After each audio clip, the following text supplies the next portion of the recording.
हर हर महादेव। श्री शिवाय नमस्तुभ्यम। आज सावन मास का दूसरा सोमवार है।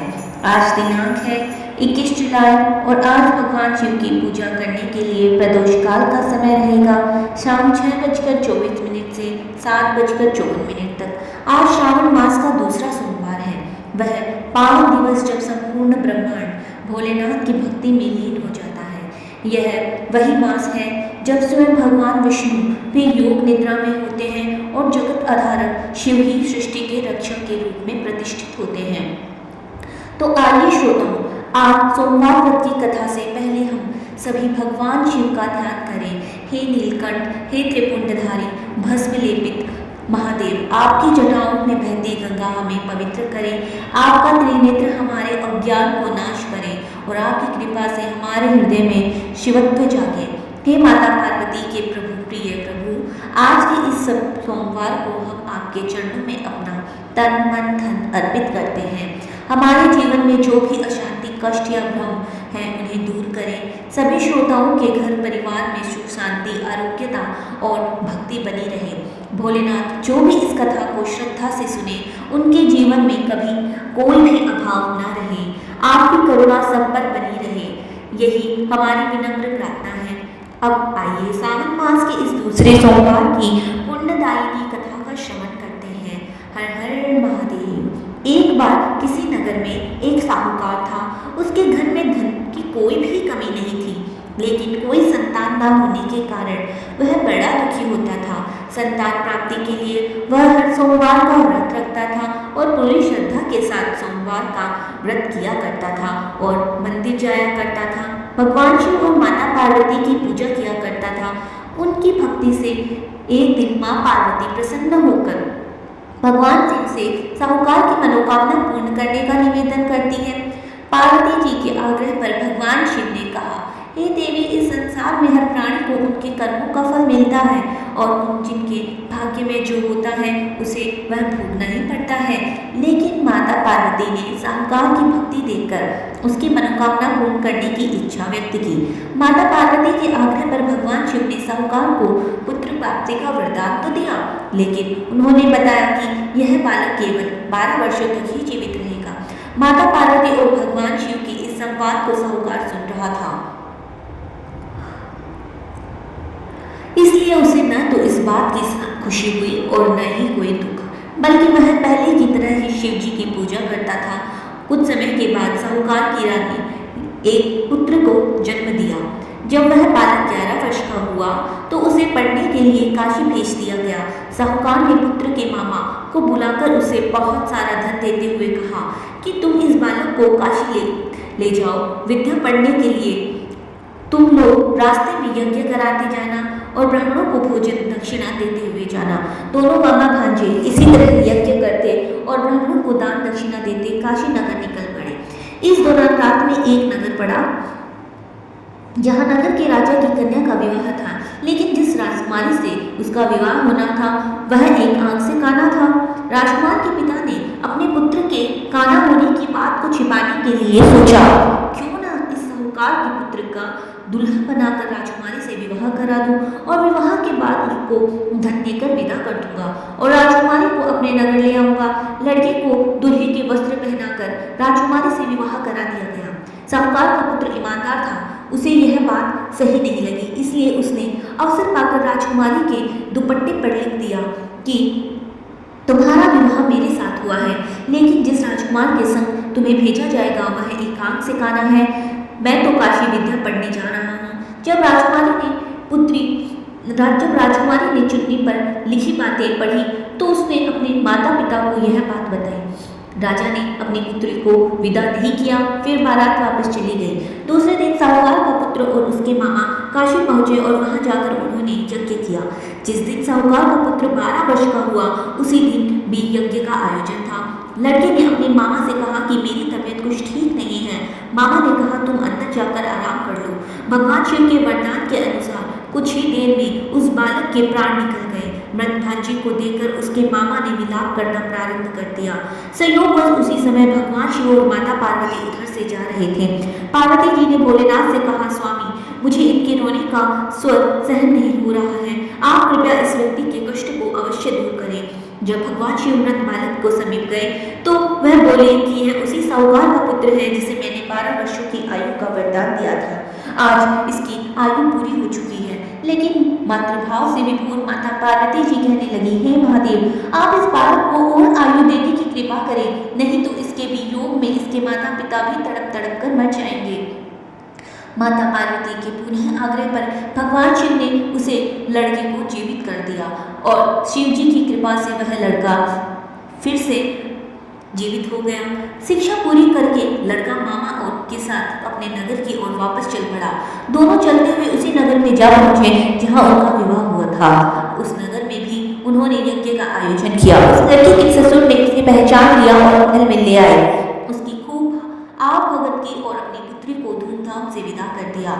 इधर साहूकार और उसकी पुत्री भूखे प्यासे रहकर अपने बेटे की प्रतीक्षा कर रहे थे। उन्होंने प्रण कर रखा था कि अगर उन्हें अपने बेटे की मृत्यु का समाचार मिला तो वह भी प्राण त्याग देंगे, परंतु अपने बेटे को जीवित होने पर समाचार पाकर वे बहुत प्रसन्न हुए।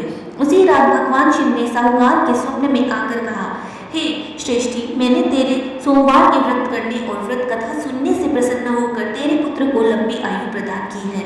इसी प्रकार जो कोई सोमवार व्रत करता है या कथा सुनता है और पढ़ता है, उसके सभी दुख दूर होते हैं और सभी मनोकामनाएं पूर्ण होती है। सभी प्रेम से बोलिए, भोले शंकर भगवान की जय, माता पार्वती की जय।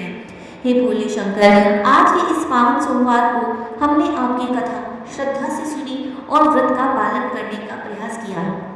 यदि हमारे मन, वचन और कर्म में कोई त्रुटि हो तो इस कथा में कोई भूल हो या उच्चारण में कोई दोष रह गया हो तो कृपया उसे अपनी करुणा से क्षमा करें। आपकी कृपा के बिना हम कुछ नहीं है। आप ही पालन करता है, आप ही त्राता है। हम सब आपके चरणों में नतमस्तक हैं।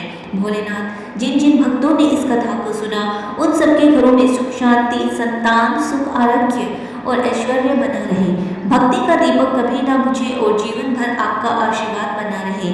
आइए प्रिय श्रोताओं, अब बहुत ही श्रद्धा और भक्ति के साथ भगवान शिव और देवी पार्वती के संवाद की पवित्र अमर कथा भी सुने। एक बार की बात है, देवर्षि नारद जी कैलाश पर्वत पर भोलेनाथ के दर्शन के लिए पहुंचे। तो वहां जाकर उन्होंने देखा कि कैलाश पर्वत पर तो माता पार्वती अकेली बैठी है। वहां पर देवी पार्वती को देखकर वह उनके पास पहुंचे और फिर उन्हें प्रणाम किया और नारायण नारायण कहा। तब माता पार्वती ने पूछा, कहिए देवर्षि, कैसे आना हुआ? सब कुशल मंगल तो है? तब देवर्षि नारद जी बोले, माता, मैं इधर से जा रहा था तो सोचा आपसे भोलेनाथ जी से मिलता चलो, पर भोलेनाथ तो कहीं दिखाई ही नहीं दे रहे हैं। तब माता पार्वती बोली, उनके लिए कोई संदेश हो तो बता दो, मैं उनको दे दूंगी, वो तो अभी भ्रमण के लिए गए हैं। तब देवर्षि नारद ने माता पार्वती से कहा, माता, क्या आपको कभी भोलेनाथ ने अमर कथा सुनाई है? तब माता पार्वती कहने लगी, नहीं, मैंने तो कभी यह अमर कथा नहीं सुनी। नारद मुनि को अब अटखेलियां करने का एक विषय मिल गया। उन्होंने माता पार्वती से कहा कि माता, बाबा भोलेनाथ को अमर कथा का वरदान प्राप्त है। अगर कोई भी उस अमर कथा को सुन ले तो वह अमर हो जाता है, लेकिन बाबा ने आपको वह अमर कथा अभी तक नहीं सुनाई। क्या आपके मन में ऐसा एक विशेष प्रेम नहीं है? देवर्षि की यह बात माता पार्वती को हृदय को चुभ गई, किंतु वे अपने आप को संयमित करते हुए बोली, नहीं देवर्षि, ऐसी कोई बात नहीं है। उन्होंने तो मुझसे कथा सुनने को कहा था, पर मैंने ही मना कर दिया था। अब इधर देवर्षि नारद माता पार्वती के मन में संशय डालकर चले गए और उधर जैसे ही भोलेनाथ कैलाश पर्वत पर वापस आए, माता पार्वती ने उनसे कहा, हे भोलेनाथ, आज तो मुझे आपसे अमर कथा सुननी है। तब भोलेनाथ बोले, देवी, यह अचानक आज आपको अमर कथा की कैसे याद आ गई? महादेव ने अपनी दिव्य दृष्टि से इस अमर कथा को सुनने की माता पार्वती की दृढ़ इच्छा के पीछे का कारण जान लिया। वे जान गए कि देवर्षि नारद ने ही देवी माता पार्वती का यह सारा वृतांत कहा है। तब भोलेनाथ कहने लगे, देवी, अभी संध्या का समय हो रहा है और अमर कथा प्रातःकाल ही सुनते हैं, तभी पुण्य मिलता है। तब माता पार्वती भगवान शिव से इस बात से सहमत हो गई। भगवान शिव ने भी सोचा कि सुबह तक देवी पार्वती को सब भूल जाएंगी, लेकिन अगले दिन सुबह सुबह माता पार्वती जी भगवान भोलेनाथ के जागने की प्रतीक्षा करने लगी कि कब वह जागे और वह कथा सुने। तब जैसे ही भोलेनाथ जागे तो देवी पार्वती उनके समक्ष पहुंच गई और उनसे पूछने लगी कि भोलेनाथ अब तो सुनाइए अमर कथा।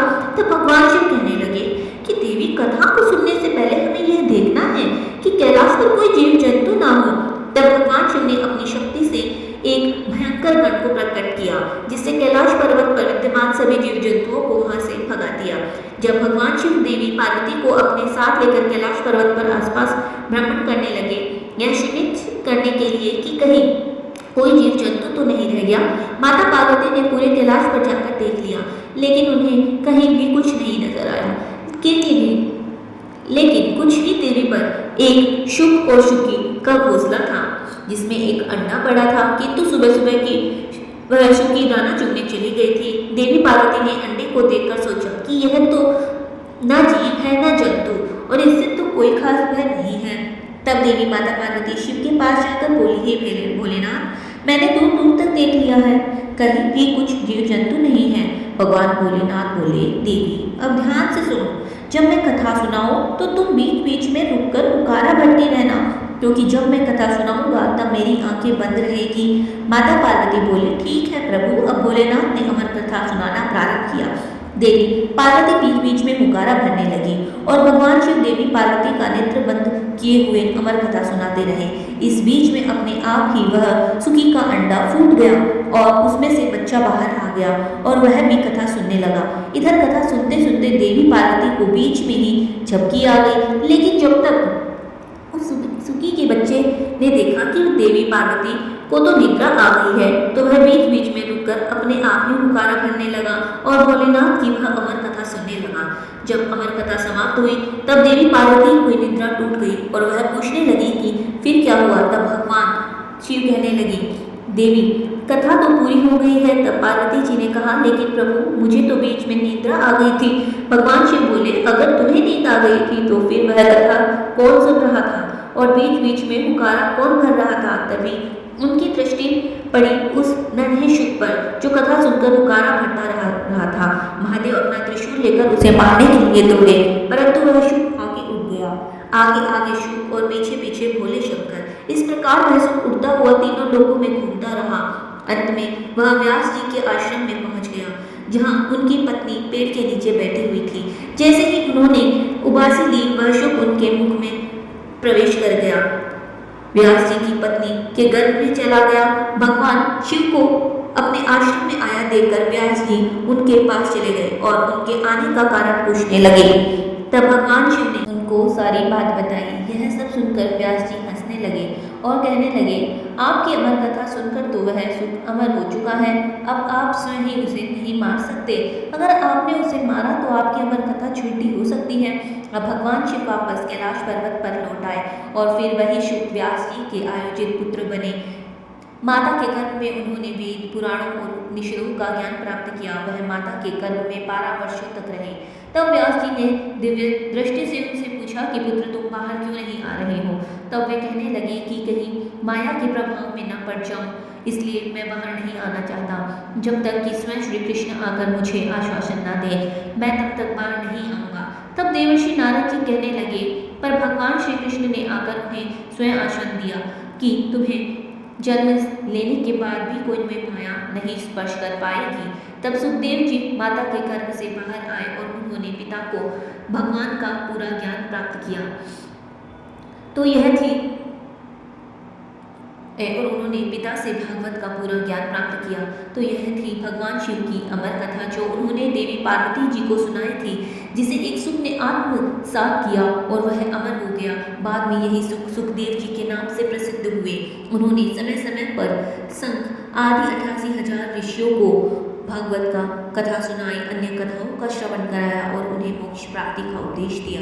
सभी प्रेम से बोलिए पार्वती पते हर हर महादेव। जय गिरिजास्वन मंगल। राधे राधे। जय श्री कृष्ण। अब आपको हमारी कथा कैसी लगी कमेंट बॉक्स में जरूर हर हर महादेव लिखें और चैनल को लाइक एंड सब्सक्राइब करना ना भूलें। धन्यवाद।